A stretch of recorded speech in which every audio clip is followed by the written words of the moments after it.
need to know what these things really are, what the definition is. So bullying definition.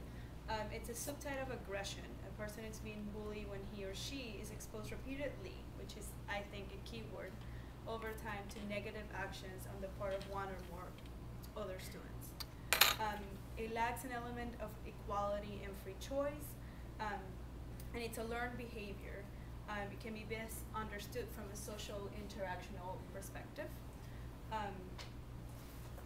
Cyberbullying is actually a new term that has come up in recent years, and according to stopcyberbullying.org, it is a type of bullying that is done through the internet, interactive, and digital technologies, or cell phones, basically. And cyberbullying has become more of a predominant type of bullying with the advancement of technology and kids just using cell phones and everything more.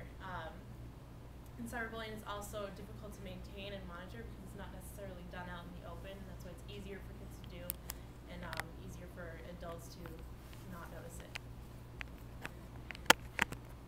All right, so when it comes to the students, there's usually bully, there's the person who's being bullied, and the people that oversee this happening, which can be students and teachers and other people in the school. So bully. The children and youth use bullying to acquire resources to demonstrate to an audience that they can dominate. The success of bullies is attaining resource and recognition depends on factors that include the characteristic of the bully, the relationship between the bullies and whom they target, and the reactions of classmates that witness the bullying.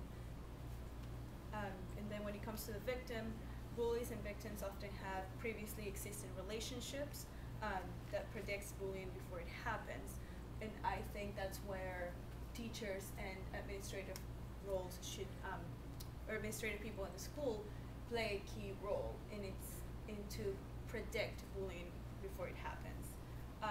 And then the associations between victimization and internalizing problems are minimized for victims who are friends with not victimized peers. Explain that. I think that it's referring to the fact that when somebody who's friends with somebody who's not bullied has a lesser or a better, a less chance of being bullied, basically. It's what I want to say. And then the role of the teachers. It's basically really important for teachers to have interpersonal bonds between them and their students. There needs to be a kind of a trust environment, because it's really important that if bullying is happening, that the person who's being bullied feels comfortable enough to go to an adult, a teacher or a counselor, or somebody else in the school that they feel they can trust with this kind of information. And teachers is very important as well for them not to ignore if this is actually happening.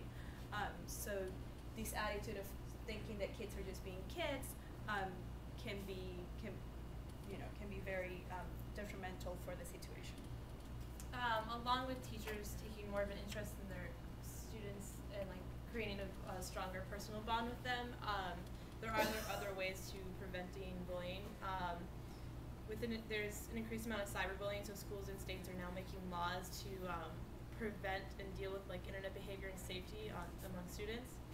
And there are also classes that are being created in schools and districts that are basically bullying and cyberbullying prevention classes that teach kids how to use the internet appropriately and how cyberbullying is wrong, because a lot of kids can do it and they don't think that they're doing anything necessarily intensely wrong. And there's also a lot of online resources for educators, students, and parents that are geared towards these three groups, and we found, well, there were a couple of websites that we used to do the research. And you don't need to show us their websites. Okay. So yeah, so